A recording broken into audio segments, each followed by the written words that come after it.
Good morning, everyone.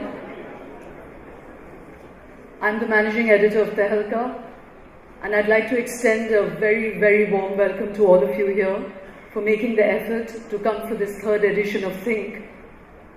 Over the last 3 years, Think has become an event that we ourselves look forward to with a great deal of anticipation because of the sheer range of speakers and ideas and experiences that it brings together, but also because of the unique chemistry that you bring to it as an audience.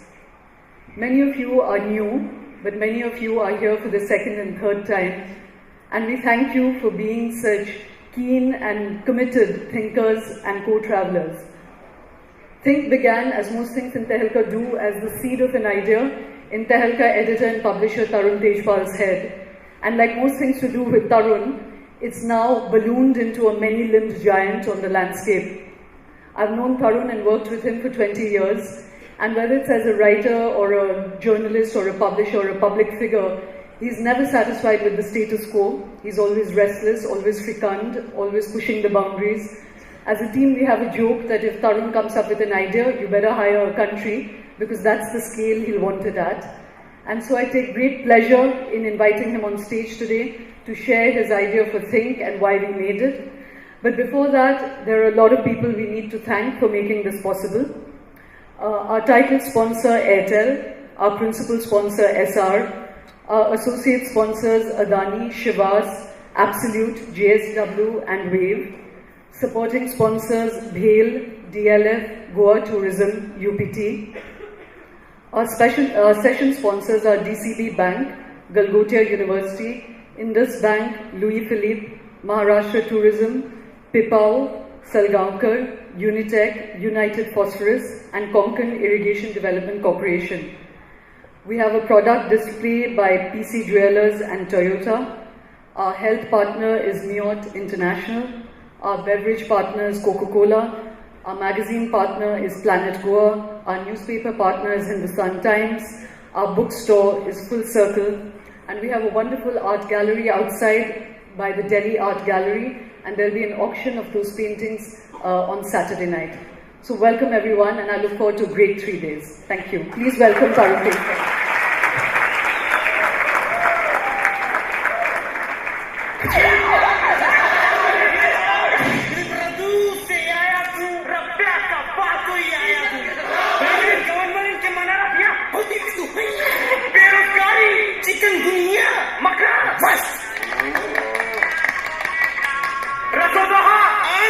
Ago, 2000 years ago, we embraced what is the central genius of the Indian civilization, and that's pluralism. If there is one thing that sets apart the Indian civilization, that is pluralism.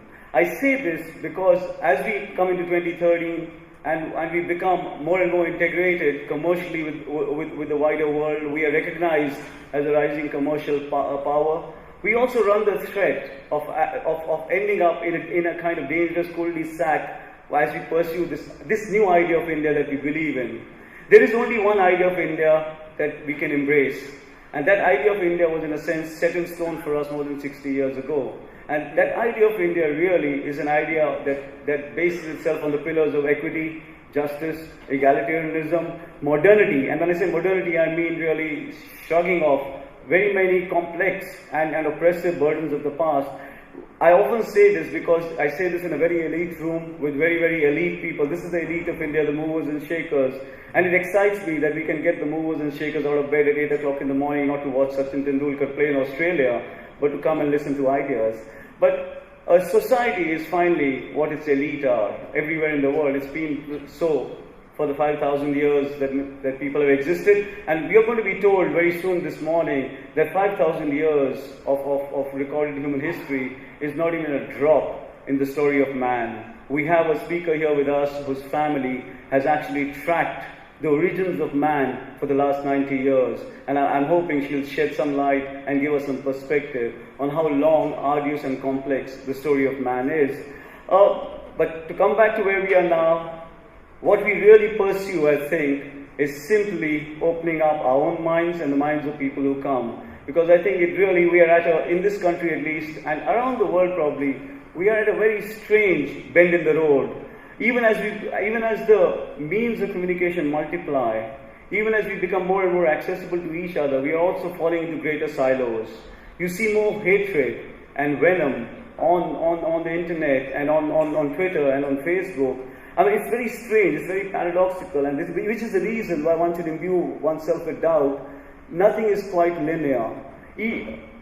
The idea of writing, for example, the refinement and development of writing as a means of communication was actually a way of refining thought. It was a way of getting past just the oral looseness of conversations into the formal refinements of thought. And what we are seeing now is a kind of reversal, a going back to easy, loose oral modes which don't ask you for rigor, they don't ask you for regard, they don't ask you for any kind of civility, to a kind of oral mode that would have existed 1,000 years ago. So I'm saying the world is actually evolving in very fast and non-linear ways all over all across the world. In India itself, we are on the brink of very, very important developments. We are a country today that's actually speaking in so many different voices that the elite, as never before, needs to keep its ears open to hear the different voices. What is really happening, and too much of that is happening, is that the media discourse and the public discourse and the discourse among the elite to a large extent is confining itself to a zone of self-interest. This is not a country that can survive if the elite falls into a silo of self-interest. I mean, the covenants of this country have been written 60 years ago. The covenants of this country are clear. The covenants of this country are that everybody who is part of the elite in this country is tied into a deep social contract with the dispossessed, the oppressed, the poor, of which we have far too many, or upward of 600 million people.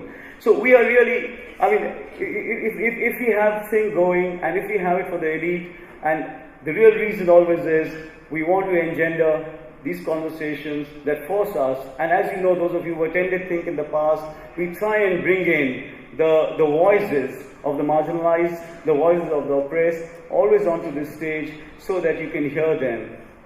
I mean, this country cannot be mandated or architected on the basis purely of GDP and the growth of the economy, because there's so many other important indices. And just one illustrative index for me, which I often quote at international conferences, is that is it more important for India to add 0.5% more on its GDP, or is it more important for us to be able to say at the end of a year that we managed to put another 100,000 Dalit children into school? For someone like me, the choice is clear. So in any kind of development that we pursue, in any kind of idea of India that we pursue, I think we mustn't forget the idea of the plural and the idea of the complex.